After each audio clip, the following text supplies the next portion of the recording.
Greetings everyone and welcome to the Cambridge International Certification in Teaching and Learning. My name is Rami and I will be guiding you through this short video presentation / masterclass about our teaching and learning course, what you can expect from it, how it will benefit you, and how you can apply it in your own teaching protocol. Do you find yourself constantly checking the class time, waiting for the period to end? I've been guilty of that myself. And if you have ever felt this way, do not worry because you're not alone. In this program, you will learn how to actually enjoy your classes with your students, mix practice with theory to give successful lessons, easily write an effective lesson plan in under 5 minutes, teach memorable lessons, switch between a traditional and an innovative teacher, and learn how to mix both whenever you want, and much more. Not only that, but you will also become Cambridge certified. So let's talk about actually enjoying your classes with your students. When you know how to easily construct a successful lesson with a clear beginning, middle, and end, sometimes without even having to do a lesson plan, that's right, without the lesson plan, you drastically reduce the chances of you feeling stressed out, bored, or even worried that your students are not enjoying the class.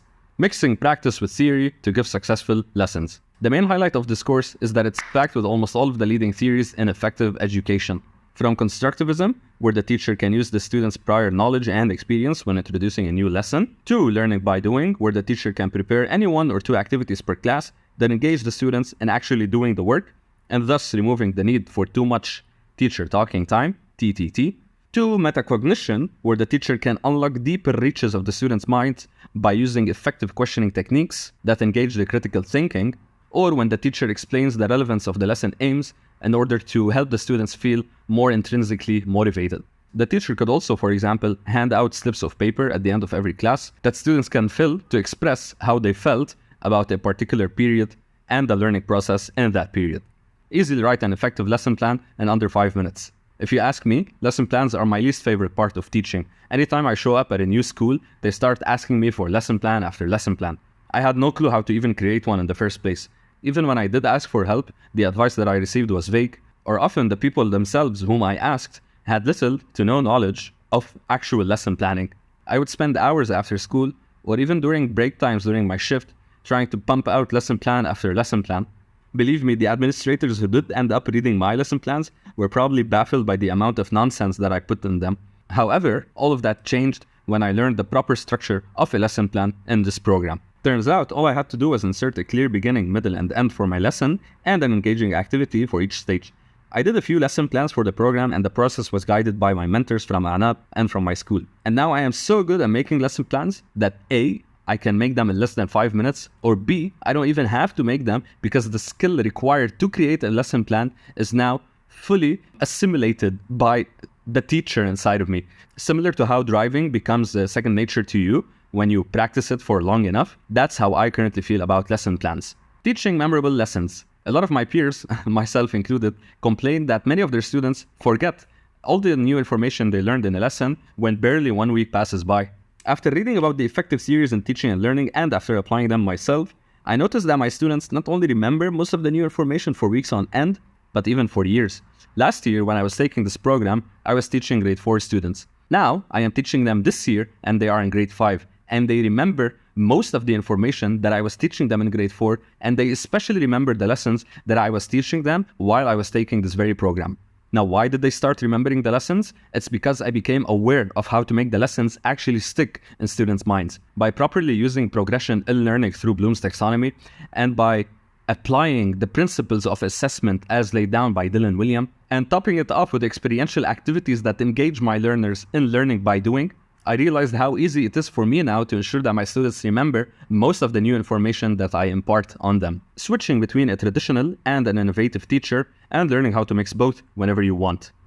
I know the educational police will be out on my trails when I say this, and I know this is going to upset a lot of educational institutions in the 21st century, but I don't think there's anything wrong with being a traditional teacher. There, I said it. You could have your students as silent as a doornail in the classroom and all you do is talk and use a chalkboard. If your students are learning and remembering the information and you can test it to make sure, then congratulations, you've done your job and you've done it well.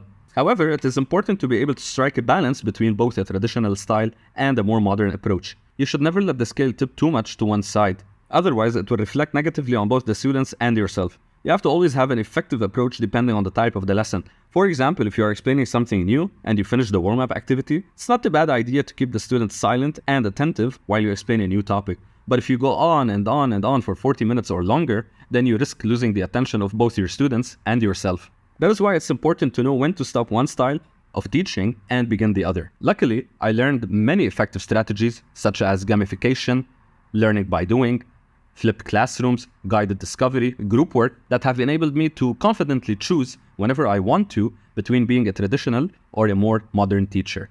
In this course, you will also learn how to effectively use assessment techniques, formative and summative, to measure student progress. You will be able to critically observe and reflect on your own teaching practices. You will benefit from certified mentors and trainers from Emkan and from your school.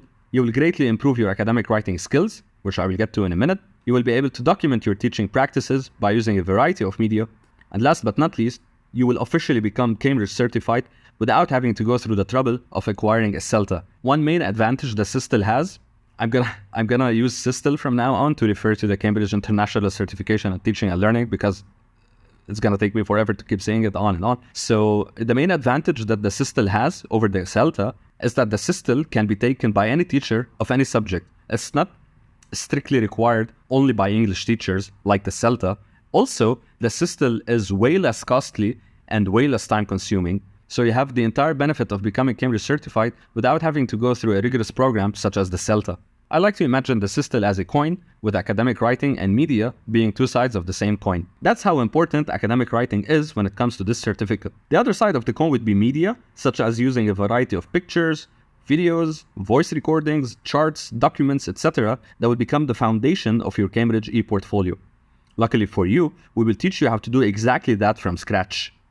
But since we are on the subject of academic writing, allow me to show you an example from my own portfolio. It is important to check the official grading criteria as stated by Cambridge before I show you the example. Here, they literally told us how we can obtain a distinction grade. And I've crossed out pass and fail because I want you to completely get rid of the idea that these two options even exist in the first place. Like, we are shooting for the moon here, folks. We are aiming sky high. Distinction is the name of the game. It says that you have to present ideas, arguments, and information in a well-structured and consistent manner. If we go down over here, it says that we can effectively communicate our understanding, thinking, ideas, arguments, etc. Opinions are only given when they are supported with relevant theories. So let me show you how this looks like. So in the following example, I was trying to answer the question, how people learn and what is my understanding of the concept of learning. So I started off with giving people opportunities to do things themselves, etc., etc., etc. Reference, Scrivener 2011. So here I inserted a theory or an established idea in the literature, in the educational literature. And then after that, I added my opinion. Here you can see I started using the word I, the first time I read. So it's important to follow this pattern where I insert theory or idea that is published. You know, it could be from a book, it could be from an article, from a journal. It doesn't really matter as long as the source is verifiable. And then I can start expressing my own idea in regards to that theory that I listed. Here we can read another example. In this cycle, learners go through a 5-step process of doing something, recalling, and then reflecting on it, etc., etc. Scrivener 2011 again. Yes, here we see the word I show up again. I later learned that the foundation of this learning cycle has been proposed by David Kolb. In addition, metacognition, that was a nice rhyme, is when students plan, observe, and assess their progress in order to make adjustments to their own learning. By the way, this is paraphrased. It's important to paraphrase. And here at Aanaab, we can teach you how to paraphrase. We can teach you how to write formally. We can teach you all the conventions of proper academic writing. So do not worry about that. You can also see I added that I must add there's an important factor that plays a role in students' intrinsic motivation. So it's important to support my opinion with what the literature has to say. I actually got a distinction for this very skill, and here they said that my portfolio is professional and well organized, references are appropriate, and different forms of evidence are relevant. Distinction for presenting ideas, arguments, and information in a well-structured and consistent manner. So again, I can show you how to do exactly that. There's another file which I just pulled up over here, also from Cambridge, under the title of Academic Conventions. Writing properly and academically doesn't only have to be circulating around, putting your opinion and then tying it with a theory. There are also certain conventions that we have to follow in the English language itself. So some of these are, as you can see over here, candidates need to avoid contractions. They should write in full words. We shouldn't use cliches or popular phrases. We should avoid casual everyday words. The list goes on and on and on.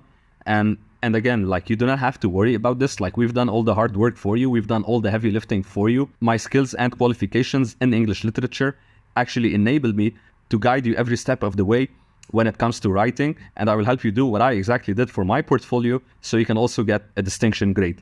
Speaking of qualifications, I'm going to pull up for you one of my favorite quotes from a book called Everybody Writes by Anne Handley, who is a pioneer in digital marketing. She is also a best-selling author and she is a speaker. So here in this book, she says, "We should write badly and create a first draft." When you're reading a book and you come across a sentence or quote or phrase or idea that completely, reshapes the way you view the world, well, this is what happened to me with this quote. She also follows up with, "Much of writing paralysis is the result of expecting too much of ourselves the first time out." So, when you first try to write something, could be anything, I don't know, an essay, or in our case, academic writing for the portfolio, like, okay, I have my laptop ready, I've had my coffee, like, I'm all ready to start pumping out, letters and sentences, but what am I going to write, right? So, and this is what I call word vomit. So at this stage, like, I don't even think of the end product. I don't even think of perfection. I don't even think of passing. I don't even think of the Cambridge program, for crying out loud. It doesn't matter what you write. It's important that you write. And to further strengthen my argument, here the author says, the people you think of as good writers are actually terrible writers on their first drafts. But here's their secret: they are excellent editors of their own work. So I hope this changes the way you approach writing. Write in a way that's ugly, but then edit what you wrote and keep on editing and editing and editing. And this is actually my own process in creating my portfolio. Like, if you see my portfolio over here, I've written thousands of words and I've gotten distinction feedback on literally every single word that I've put, because I kept editing and editing and editing. So when you combine these two, word vomiting and then editing, you would actually be shocked at the hidden writer that will emerge out of you. There's also this book, The Curious Case of the Misplaced Modifier: How to Solve the Mysteries of Weak Writing. It contains the most common writing mistakes that everyone does, myself included, how to avoid them, not only how to avoid them, but also to instead replace them with effective, strong writing. Like, this book was a game changer for me. These are but a few examples of what we have to offer and what sets us apart from other organizations, perhaps teaching the same course. And for that, I'm going to show you the direct feedback that I got from the examiner, telling me not only did I apply an excellent link between the theories and the application of these theories, but there was also live evidence in a range of formats, from video clips to audio recordings of discussions, and from photos to charts. So let me show you what the examiner is referring to over here. So here I literally put voice messages of my mentor from my school, like explaining to me the difference between learning aims and objectives. Like, I literally extracted the voice message from WhatsApp and just, threw it on the portfolio.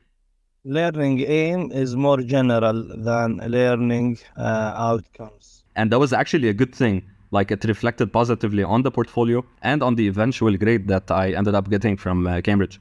So you could also do that. Like, the more creative you are when it comes to media, the better the outcome would be for you. This is the chart that the examiner was referring to. I actually use Nearpod a lot in my classes. So I just went into my account on Nearpod. I found this statistic. I pulled it out, cropped it, and just, again, threw it on the portfolio. And so you can see it makes the portfolio colorful, dynamic. It actually brings the portfolio to life. And again, this is what I mean by media and academic writing being two sides of the same coin, the coin being system. Like, if you could actually blend these two together in a way that makes them complement each other, you would be on the road not only to distinction, my friend, but also on your way to getting a distinction in the diploma itself, which is higher than the certificate, which is also one of my main ambitions as well. So let's talk a little bit about myself. My name is Rami. I am 28 years old. I got my Cambridge certificate in teaching and learning from Aanaab, and I got a distinction grade. And it's honestly one of my proudest achievements. I hold a bachelor's and a master's in English literature, and I recently acquired a certificate in youth entrepreneurship from Babson College in the USA.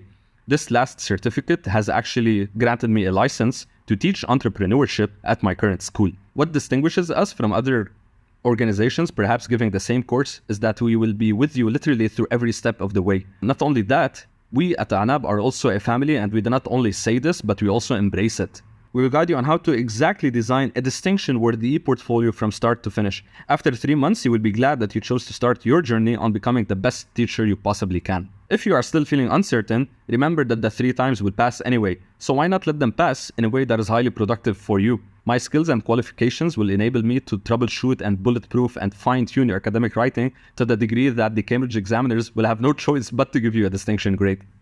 Thank you so much for tuning in. I hope you enjoyed the short masterclass/motivational speech. I hope this also gave you a clear idea of what to expect when you decide to take the course with us. Thank you so much again for watching. Goodbye, and I will see you soon. Peace.